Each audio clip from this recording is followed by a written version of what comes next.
Thank you very much. Thank you very much. It's a great honor. Thank you.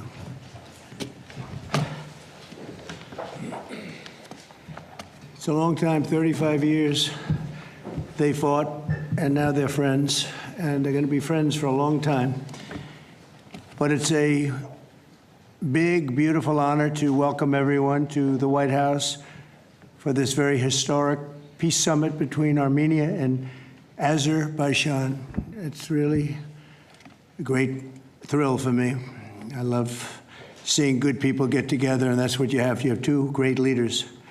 I want to congratulate these two visionary people, Prime Minister Pashinyan and President Aliyev, for coming to Washington to sign this momentous joint declaration. It's a tremendously important document, and it's been a long time in coming. They were explaining before that so many times they thought they could get there. It never happened, just never happened.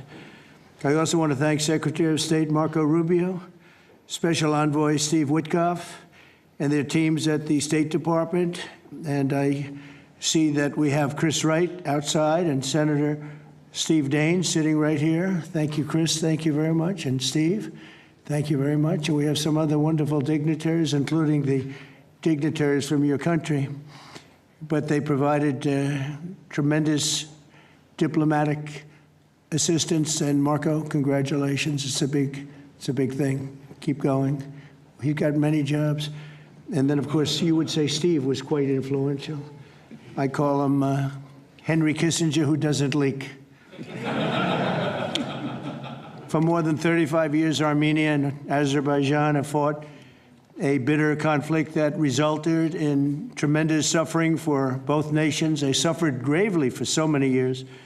Many tried to find a resolution, including the European Union. The Russians worked very hard on it, never happened. Sleepy Joe Biden tried, but you know what happened there. He tried for probably 12 minutes and didn't work out.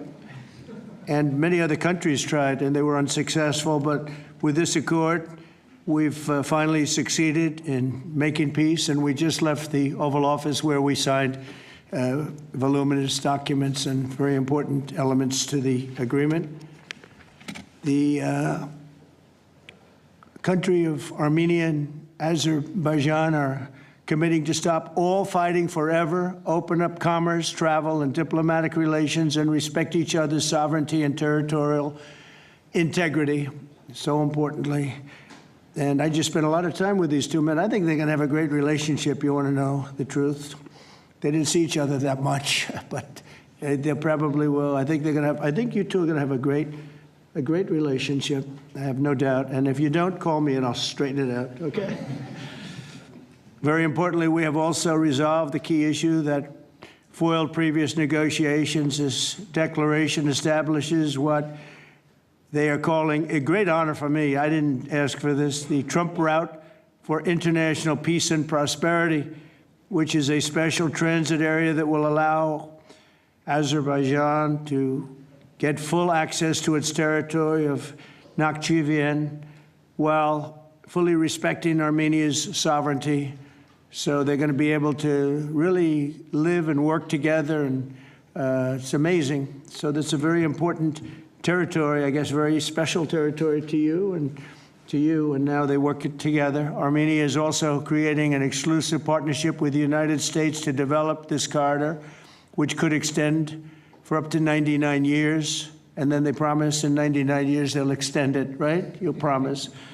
But we anticipate significant infrastructure development by American companies. They're very anxious to go in to these two countries, and they're going to spend a lot of money, which will economically benefit all three of our nations. This is incredibly positive news for the future of the entire region, and it's a very important region, as you know. Additionally, the U.S. is signing a bilateral agreement with both countries to expand cooperation in energy, trade, and technology, including AI. And in terms of energy, Chris is here representing our country, and there's nobody better than Chris Wright. And Chris, I understand it's very fertile. It's a very fertile area. So I appreciate everything you've done amazingly well. We've got the gasoline prices coming way down from where they were, and it's really been something to watch. We are drilling like we haven't drilled in many years, I guess I could say ever before, and we just started. We're also lifting restrictions on defense cooperation between Azerbaijan and the United States of America. The president, that's a big deal. Unless, is that important to you? I think so. That was pretty good. They're very happy about that. So am I. As president, my highest aspiration is to bring peace and stability to the world. Today's signing follows our success with India and Pakistan. They were going at it. They were going at it big, and they were great, two great leaders that came together just prior to what would have been a tremendous conflict, as you know, a nuclear conflict probably. Also the Congo and Rwanda. Now that was one which was going on for 31 years. You have them beat. 35 years you had them beat. But that was going on for 31 years, and we have it all done, and people are very happy. That was a rough one. That was nasty. 7 million people that they know of died.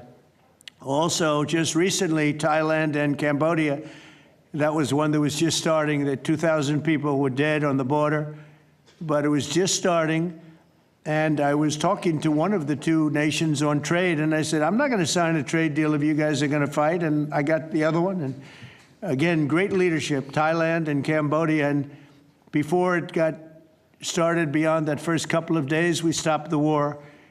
And they've had wars periodically, very much as you two have had long-term wars, and we got it stopped. And the two, again, I find in all cases, they're great leaders. If they didn't agree, I would say they're lousy leaders, to be honest with you, but they did agree. And so Thailand and Cambodia, Serbia and Kosovo, we got something stopped that was ready to start. We didn't like that one.